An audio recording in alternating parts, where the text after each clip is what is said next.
if you try to say, well, I'm going to do those 7 workouts that the CDC recommends, and let's say you only do 2 or 3, you feel like, oh, this is too much for me, so I'm going to give up. And that's what we're trying to avoid. When those negative feelings come up for you because you have this unrealistic standard, which I think it is, 7 30-minute workouts is for most people, then you got to say, okay, I know that if I set this 7 30-minute workout thing, 7 30-minute workouts per week goal, and if I only get 2 or 3, I'm going to feel like a loser and I'm going to feel like giving up. You need to start breaking it down into smaller chunks. Welcome to the Legendary Life Podcast, where it's all about taking control of your health, losing fat, transforming your body, and living the life you deserve with celebrity fitness trainer and longevity enthusiast, Ted Rice.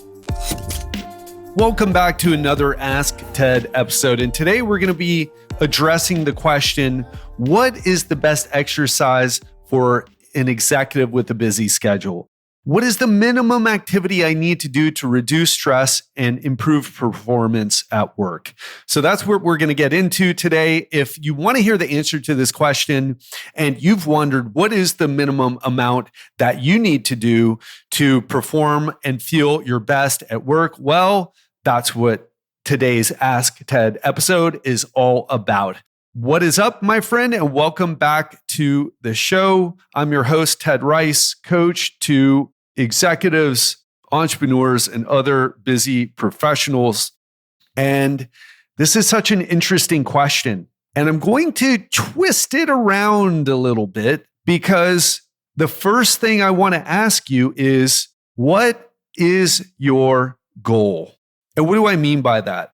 I want to ask you what you're willing to sacrifice. So if your goal is to build your business no matter what, and your health just comes in 3rd or 4th place, that's going to be a different answer. If you're talking about how do I have the best health, or what is the minimum I need to do to have great health, that's another question. So I'm going to answer this in a different kind of way. I want to talk to you about what you need to do, how long it takes to lose your fitness, because that's what I think is the best way to answer this question in a way that's actually going to help you. And the first thing I want to tell you is this: I don't know. So here's the first thing. That's not actually the first thing. Here's what I want to tell you. Get some metrics. For example, if you're talking about body fat and muscle mass, get a DEXA scan. Measure your muscle mass, measure your body fat. If you're talking about aerobic conditioning, your cardiovascular fitness, then measure your resting heart rate. Now, I use an Oura Ring for that. And this way, we can actually answer your question. And we can also answer, what are you willing to sacrifice? Are you with me on that? So just like we need a baseline, we need some metrics, we need some data to say, okay, here's your current body fat percentage. Here's the amount of muscle you have. Here is your resting heart rate. Those are indicative of the 3 most important things that you can influence when it comes to fitness. Then we can say, okay, how do these change over time? So if you're not currently getting a DEXA scan at least yearly, you're really doing yourself a disservice because you're not seeing, are you getting fatter over time? Now you might think, well, I step on the scale, I think I'm pretty sure what's happening. Or maybe you might think, well, I'm working out really hard, so all that weight that I'm gaining must be muscle, but you don't really know. And in my coaching program, this is what we start our clients with. Not all of our clients get DEXA scans, but we really emphasize, get a DEXA scan.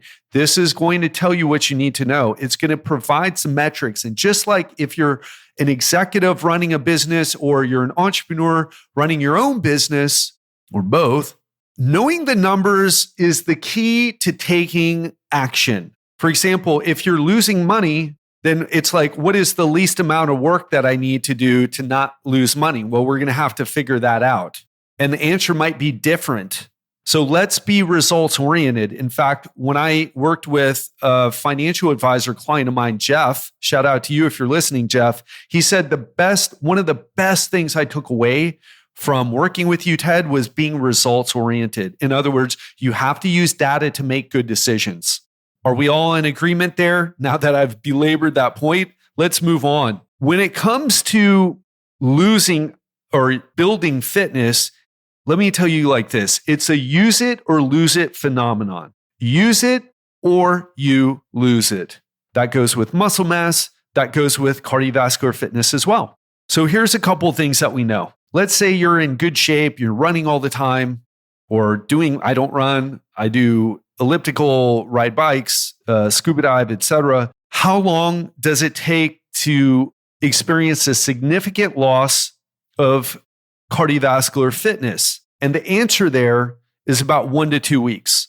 And we'll talk about what I think is optimal in a second. But what we know is about after 2 weeks, let's say you stop completely, there's significant loss of cardiovascular fitness. It's kind of like saying, hey, I went to work for a few months and I made money, and then I stopped going to work, and then I didn't make any money. The same thing is true with fitness. There needs to be a minimum amount. And the difference in business versus fitness here is that with business, there's a lot of ways to leverage yourself in a way that you don't have to work much. Now, I haven't figured that out, so please don't ask me how to do it. But I know people who are successful who don't work as much anymore because they've found a way to leverage, to hire other people, to delegate, et cetera, et cetera. I'm not the one to tell you how to do that. That's not my area of expertise. I'm still learning how to do that so I can focus on what I'm great at. But there's a way to do that. You can't leverage other people to do your workouts for you. And that's one of the reasons why the coaching business is a bit challenging, because if I could do your workouts for you, if I could eat the right things for you, if I could do it for you, what is that? Done for you? DFY? Coaching would be such an easier thing to sell, but it's done with you. It's not do it yourself. It's done with you. We have to do it with you because ultimately you can't pay someone to exercise or eat the right things for you, right? So there's always going to be some work on that side. I remember one of my clients, a CEO and business founder, he was like, I wish I could, he was very wealthy, drove a new Ferrari, I forget what type. And then he lived in a penthouse in downtown Miami. It was one of the nicest penthouses I've ever seen. And he was quite young too, in his late 20s. And he was like, I just wish I could pay you to work out for me. I was like, yeah, I wish you could do that too. I would charge you a lot and I would be in shape too, but it just doesn't work that way. So just understand it's a use it or lose it phenomenon. And it takes about 1 to 2 weeks to lose cardiovascular fitness. And it takes about 2 to 3 weeks to lose strength and muscle. Okay.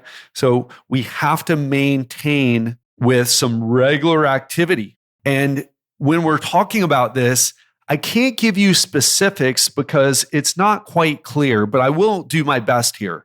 For example, let's say that you get a DEXA scan and it's like, okay, well, how often do you need to train to maintain your muscle? And the answer here, your strength and your muscle. And the answer here, I think, is a little bit more positive, let's say, than the cardiovascular side. It's much more work intensive to build and maintain cardiovascular fitness, especially if it's at a high level. You've got to do quite a lot. But with strength training, what I would tell you is you could probably get by on 20 to 30 minutes 2 times a week. What really matters here is what? With resistance training. I've talked about it a lot. Let's test you right now. What matters with resistance training? What's the number one thing that you need to do? Do you know? Because if you're not clear, this is what I test my clients on. Number one is that when I ask my clients this, they answer one of 2 things. The best students, at least, they answer, well, the first thing is I got to use great form. And that's such a nice answer.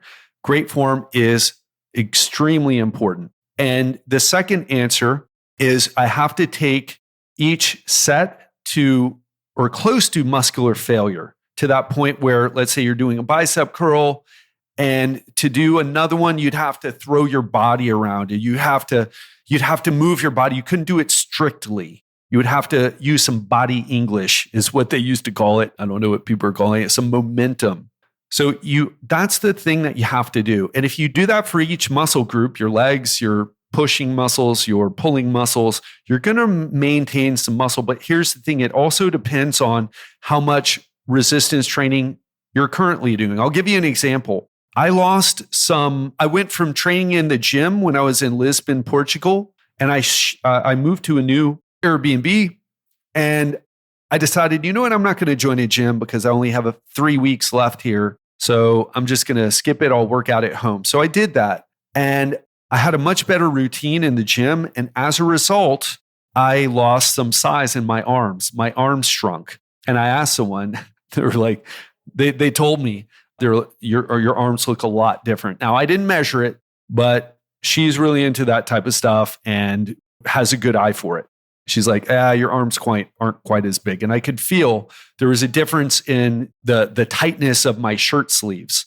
So here's the thing. You can get by with 2 workouts, 30 minutes a week, but there is some nuance here.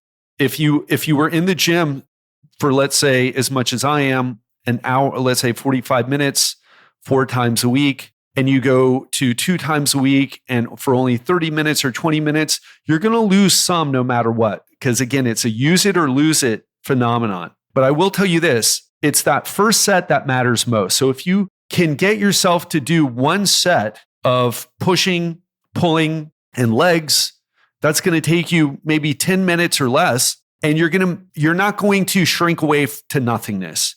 So it depends on where you start as well. Does that make sense? Right? It makes sense. If you're working out a lot and you cut your workout time in half, you're going to definitely see some loss of muscle because you're not doing the same. It's like if you cut your work hours in half, but you don't do anything different, you'll probably notice a big difference in your income. So it's kind of like that, but you can still make money. You can still keep yourself afloat depending on what your budget is and what your expenses are, et cetera. But you're going to notice a loss. So it comes back to that question, how much are you willing to lose? But if you're talking bare minimum, let's say 20 to 30 minutes 2 times a week.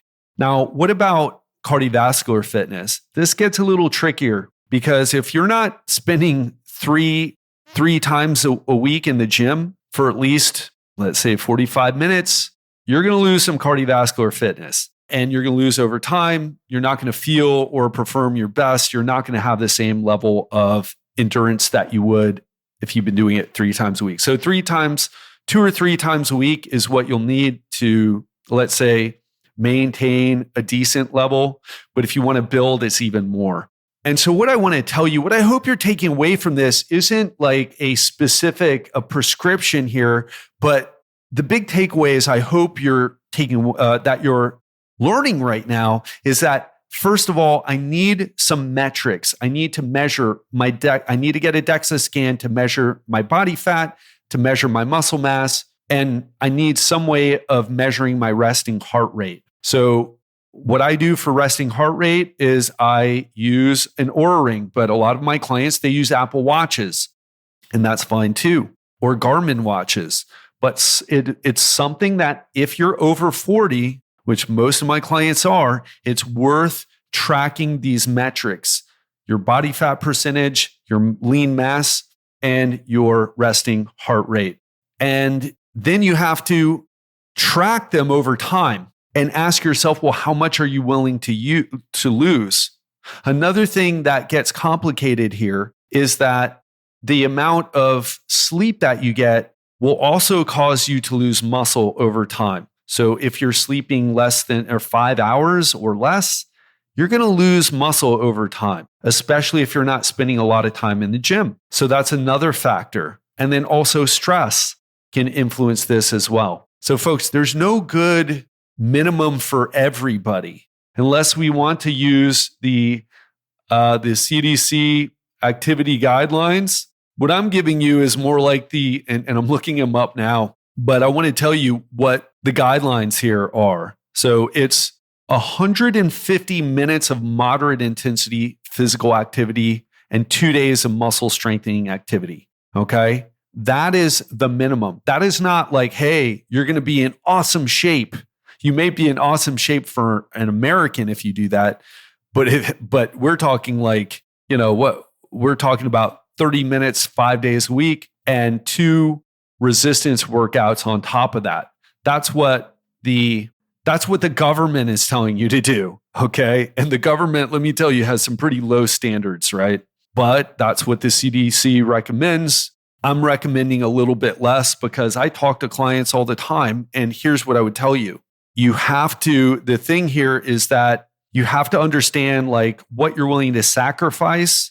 And the second thing here is that for a lot of folks, doing 150 minutes of exercise per week, 30 minutes, 5 days a week of moderate intensity physical activity they're not going to be able to keep that up. That's what I've found. You have to build small. So you've got to build small if you want to do this. If you're currently exercising less than the 2 days of muscle strengthening activity and 150 minutes of moderate intensity physical activity. So does that make sense? Is that resonating with you? Really important stuff here. So I think what the CDC asks, I think it's great, but I also think it's much more than what your average, even executive can do. I think you need to start smaller and start to focus on consistency, because if doing 30 minutes 5 times a week, in addition to 2 days of muscle workouts or resistance training workouts for 20 to 30 minutes, that's like 7 workouts, 7 30-minute workouts. If that sounds like a lot for you, and then you try that and you can't keep it up and you feel deflated or demotivated afterwards and you just want to give up, then you need to work on some type of consistency. And what I would tell you is this: one thing I don't like about the way the government approaches this is like something is better than nothing. Doing something always is better than doing nothing. The more activity you can get in general, the better. But you have to start small. You have to start small and you have to turn it into a habit. And if you're doing it too frequently, you're going to fall off and you're going to feel bad. If you're doing it only once a week, you may even forget to do it because you're just not, it's just not in your mind enough. I had a client yesterday tell me that I was suggesting doing 1 workout extra. He's already doing 2 days of strength training activity. I said, what about doing 1 day of cardio? Because I think based on what you've told me, he's running a business. I'm like, I think that a day of cardio can really do a lot to help you. And what he told me was, you know what, I think 3 is too many, but I think 1 is not enough. I think I'll forget. So let's start with 2 and that'll be what we do. And I said, excellent. And so what I would tell you is this, and I asked him, well, on a scale of 1 to 10, how confident are you that you'll be able to do the 2 workouts with your trainer and the 2 cardio workouts on your own? And he said, I'm pretty confident, so I'm going to give you a 9. And I said, excellent. That's what we're looking for. It's okay if you miss 1 every once in a while, but the goal is to hit 2. And that's an example of how we work out a schedule that someone feels like they can stick to. Because if you try to say, well, I'm going to do those 7 workouts that the CDC recommends, and let's say you only do 2 or 3, you feel like, oh, this is too much for me, so I'm going to give up. And that's what we're trying to avoid. When those negative feelings come up for you because you have this unrealistic standard, which I think it is, 7 30-minute workouts is for most people, then you got to say, okay, I know that if I set this 7 30-minute workout thing, 7 30-minute workouts per week goal, and if I only get 2 or 3, I'm going to feel like a loser and I'm going to feel like giving up. You need to start breaking it down into smaller chunks, okay? You need to start breaking it into smaller chunks. And you may even say, you know what, forget about cardiovascular activity. Let's start just to reduce the time that you sit. So in other words, look at your step count and get more steps, or find a hobby that just encourages you to move more. For example, I got a client of mine, he plays pickleball, and he's not doing it because of the exercise. He's doing it because he really likes it. I'm about to go scuba diving. Now, I'm not going to get a lot of steps in. It's going to be swimming. And actually, there's not that much swimming involved with scuba diving, but there's a lot of isometric holding. And it is very challenging. You're burning a lot of calories. Not a ton, but you're burning a lot of calories when you do scuba diving. So those are some examples. So I want to ask you this. What is the big takeaway that you're getting from listening to this episode today? That's what I want you to take away from today and get action and get actionable on it. Take action. Make sure you do something with it. What can you start with? What do you feel like you should set as a goal? How much exercise do you feel like you should do based on listening to this today? That's what I want to leave you with. Time for me to go diving. Hope you enjoyed it. Have an amazing weekend. Love you lots and speak to you soon. Are you a busy professional who's crushing it in your career or in growing your business, but you're struggling to lose weight and transform your body while fitting in your social life as well as your work obligations? If the answer is yes, well, let me help you get into the best shape of your life while thriving in your business. Go to legendarylifepodcast.com/apply and schedule a 15-minute strategy call with me today.